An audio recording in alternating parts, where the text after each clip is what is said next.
앞서 요한계시록 6장에서는 어린 양께서 6개의 도장을 떼시며 그리고 그때마다 전쟁과 기근과 죽음 등 하나님의 심판이 이루어지는 장면을 우리에게 보여주었습니다. 이제 7장에서는 성도의 이마에 도장을 찍으시는 장면이 나옵니다. 곧 이 땅에 그와 같은 여러 가지 재난 속에서도 하나님과 어린 양께서 성도의 이마에 도장을 찍으시고 너는 내 것이다 라며 소유를 주장하시는 그런 복된 내용이 바로 오늘 말씀 7장의 내용입니다. 그리고 7장은 두 부분으로 나뉠 수 있습니다. 먼저 1절부터 8절에서는 이 땅에서 일어나는 장면입니다. 이어서 9절부터 17절은 하늘에서 일어나는 일을 보여주는 장면입니다. 땅에서 도장을 받은 그 인침을 받은 성도들이 하늘에 있는 천사와 함께 하나님을 찬양합니다. 먼저 1절부터 8절을 보십시오. 4명의 천사가 온 세상에 내 모퉁이에 서 있습니다. 이 땅에 재난을 일으키는 바람을 붙잡고 있습니다. 하나님께서는 또 다른 한 명의 천사에게 도장을 주십니다. 그리고 그 천사는 4명의 천사들에게 이렇게 이야기합니다. 우리 하나님의 종들의 이마에 도장을 찍기 전까지는 땅과 바다를 헤치는 바람을 불게 하지 말라. 이 도장은 곧 성도들을 하나님의 것으로 확증하고 그들을 특별하게 대접해 주시는 영적인 도장입니다. 앞서 6장에서 6개의 도장을 뗄 때 이 땅에 재난이 생겼습니다. 성도들 역시 재난과 어려움을 당합니다. 하지만 하나님께서는 그 모든 어려움 가운데서도 성도를 지키고 보호하십니다. 오히려 그 어려움들이 성도들을 망하게 하는 것이 아니라 연단하시고 믿음을 강하게 하시며 구원을 완성해 갑니다. 이와 같이 이마에 도장이 찍힌 하나님의 소유가 된 이들의 숫자가 14만 4천 명이라고 합니다. 정확한 숫자로 14만 4천을 의미하는 것이 아닙니다. 신천지가 이야기하는 것과 너무나도 다릅니다. 곧 각 지파, 곧 12지파에서 1000명씩 나오는 12 곱하기 1000, 곧 완전수를 뜻하는 1000이 12인 12,000이죠. 이 12,000명, 각 지파의 12,000명이 12지파입니다. 이 12지파의 완전 숫자를 곱한 12,000, 이 모든 사람들을 뜻하는 것이 바로 14만 4천입니다. 그러니까 간단하게 말해서 온전한 사람의 숫자, 하나님의 소유가 된 온전한 사람의 수많은 무리를 가리키는 말이 바로 14만 4천이라는 뜻입니다. 구원받은 모든 성도를 뜻하는 숫자입니다. 이처럼 하나님께서는 이 땅에서 성도들 역시 고난을 당하게 하시지만 그분의 소유가 된 이들은 수많은 사람들로서 하나님께 소유의 확인을 받고 또한 하나님의 보호를 받습니다. 이 땅에서 그와 같은 재난 가운데서도 하나님의 소유로서 구원을 점점점 경험하는 성도들은 이 땅에서 수고를 끝내고 난 후에 천국으로 갑니다. 종려나무를 흔들면서 하나님의 보좌 앞과 어린 양 앞에서 큰 소리로 찬양드립니다. 이 종려나무는 곧 초막절에 이 흔들던 그런 나무이죠.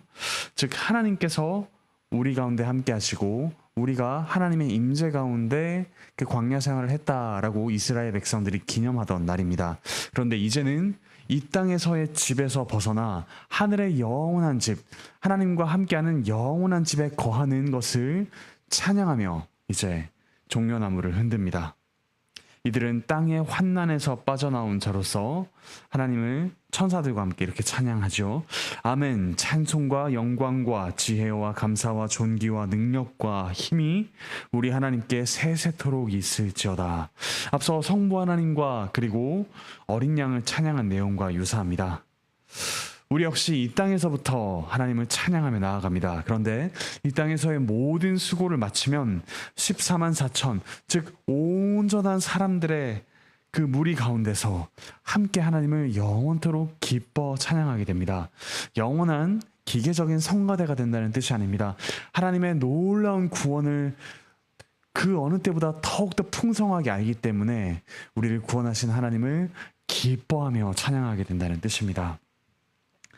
그런데 14절에 나오듯이 이처럼 하늘에서 찬양하는 성도들은 어린 양의 피에 옷을 적셔서 희게 된 그 성도들입니다. 우리를 포함한 이들은 어린 양의 피 공로로 죄를 용서받고 구원받았습니다. 즉 우리는 죄를 용서받은 성도로서 천국에 들어갑니다. 또한 그리스도의 피로 죄 용서받은 우리는 그리스도를 위해서 이제는 고난받고 환난을 당하며 피를 흘립니다.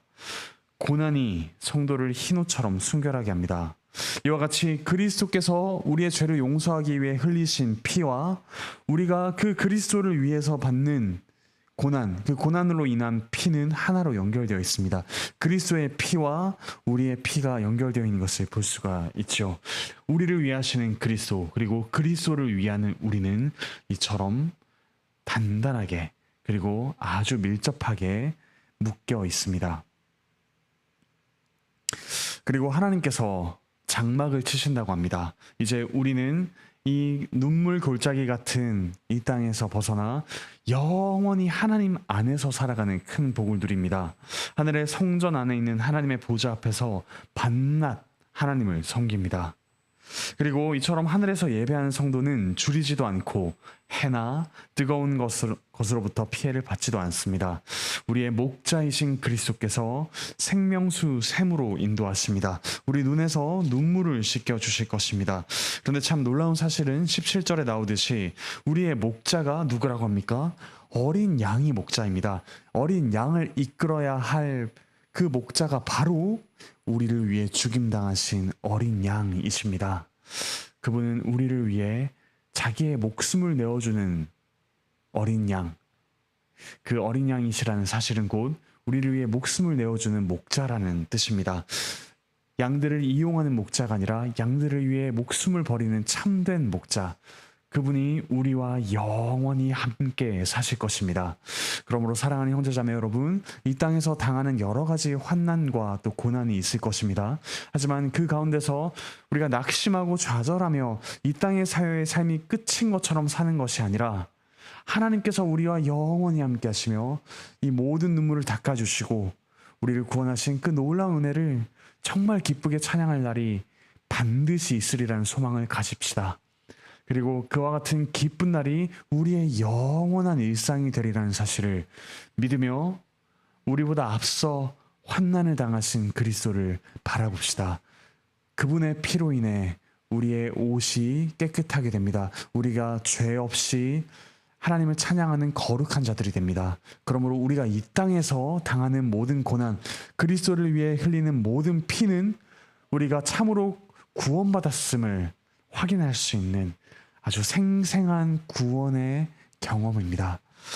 그리스도를 위해 받는 고난을 기쁘게 여기며 이 땅에서의 삶을 또한 기쁘게 영원한 기쁨을 앞당겨 누리는 우리 모든 형제자매 되시기를 바라고 축복합니다. 기도합시다. 하늘에 계신 우리 아버지 하나님, 참으로 감사드립니다. 하나님께서는 이 땅에 하나님의 심판을 또한 내리시지만 동시에 저희를 하나님의 소유로 확증하시고 또한 저희를 지키사 저희가 당하는 모든 고난이 오히려 저희의 구원을 이루어가는 분명한 도구요 현장이 되게 하시니 감사드립니다.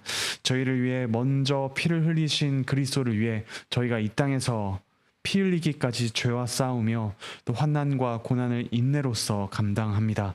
저희에게 영원한 기쁨을 앞당겨 누릴 수 있는 은혜를 허락하여 주시고 이 환난 가운데서도 참으로 기쁨으로 또 인내함으로 살아갈 수 있도록 주께서 은혜 내려 주시옵소서. 가정과 직장과 학교에서 믿음의 씨름을 하는 이들에게 주께서 담대함과 지혜와 사랑을 더하여 주시옵소서. 몸과 마음의 아픔을 겪는 성도들 주께서 속히 회복시켜 주시옵소서. 또한 여러 가지 소원을 가지고 주께 아뢰는 이들 하나님께서 저희의 주님이심을 늘 확신하며 주님만을 따라가는 주님의 양들로서 살아가게 하여 주시옵소서. 감사드리며 예수 그리스도의 이름으로 기도합니다.